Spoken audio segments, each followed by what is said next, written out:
पंच प्राण हे आतुर झाले करण्या तव आरती स्वामी करण्या तव आरती सगुण रूपाने येऊन स्वामी स्वीकारा आरती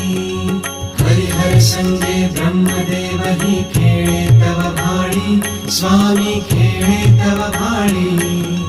पुनः हासते प्रसन्नतेने मुखचंद्राच्यावरी लाजविते रविते जाला तव नयनांच्या ज्योती स्वामी नयनांच्या ज्योती सगुण रूपाने येऊन स्वामी स्वीकारा आरती पुण्यप्रद तव नाम असावे सदैव या ओठी स्वामी सदैव या ओठी श्वासा संगे स्पंदन भावे तुझेच जग जेठी अगाध महिमा अगाध आहे स्वामी तव शक्ती